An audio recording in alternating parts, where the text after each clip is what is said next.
Assalamualaikum warahmatullahi wabarakatuh. Jumpa lagi bersama saya Ridwan Halik. Hari ini tanggal 6 bulan 8 tahun 2020, dari siang sampai dengan sore tadi kita mendapatkan materi mengenai manajemen aparatur sipil negara. Nah, eh, seperti yang kita ketahui, setiap warga negara Indonesia yang telah memenuhi persyaratan sesuai dengan peraturan perundang-undangan yang berlaku mempunyai kesempatan yang sama untuk dipilih dan diangkat menjadi calon pegawai negeri sipil. Proses PNS seperti yang kita ketahui, dia harus berstatus warga negara Indonesia. Tes CPNS, kemudian di CPNS 80%, baru mengikuti pelatihan dasar CPNS, baru menjadi PNS 100%. Berikutnya adalah fungsi, tugas, dan peran ASN. Yang pertama yaitu adalah pegawai ASN berfungsi sebagai pelaksana kebijakan publik, pelayanan publik, dan perekat dan pemersatu bangsa.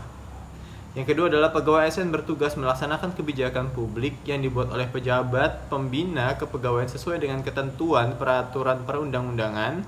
Dan kedua, memberikan pelayanan untuk pelayanan publik yang profesional dan berkualitas. Yang ketiga adalah mempercepat peraturan dan kesatuan negara kesatuan Republik Indonesia. Nah, seperti yang kita ketahui di sini ada pengadaan, di mana pengadaan bagi menjadi 5: perencanaan, pengumuman lowongan, pelamaran, seleksi, dan pengumuman hasil seleksi, dan pengangkatan dan masa percobaan PNS. Seperti itulah prosesnya untuk perekrutan CPNS.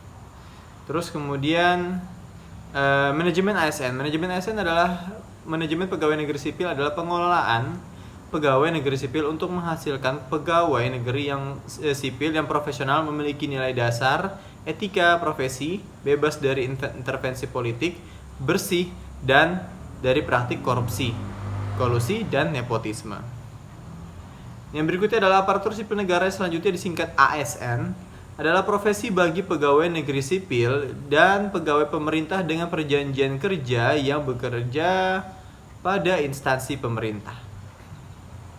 Nah, kompetensi teknis adalah pengetahuan, keterampilan, dan sikap perilaku yang dapat diamati, diukur, dan dikembangkan yang spesifik berkaitan dengan bidang teknis jabatan.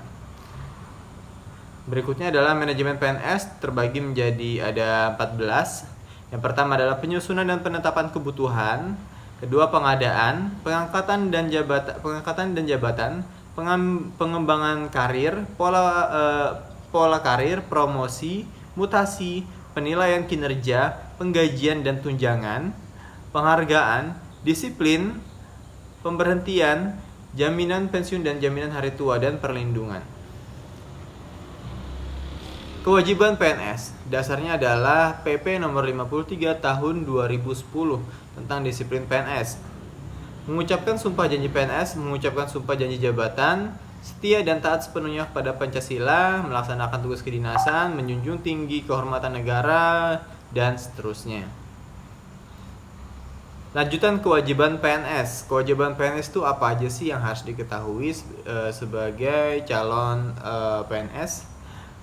Masuk kerja dan menaati ketentuan jam kerja, mencapai sasaran kerja pegawai yang ditetapkan, menggunakan dan memelihara barang-barang milik negara dengan sebaik-baiknya, memberikan pelayanan sebaik-baiknya kepada masyarakat, membimbing bawahan dan melaksanakan tugas, memberikan kesempatan kepada bawahan untuk mengembangkan karir.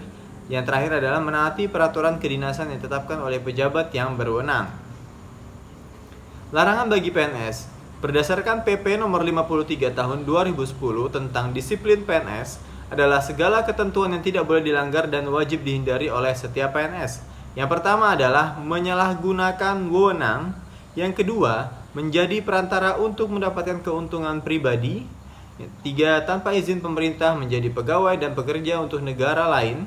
Yang keempat adalah bekerja atau lembaga atau organisasi internasional. Yang kelima adalah memiliki, menjual, membeli, menggadaikan, menyewakan, atau meminjamkan barang-barang baik bergerak atau tidak bergerak, dokumen atau surat berharga milik negara secara tidak sah. Banyak larangan-larangan PNS yang diberlakukan. Yang perlu diketahui adalah jenis hukumannya. Hukuman disiplin, pertama hukuman itu ada 3.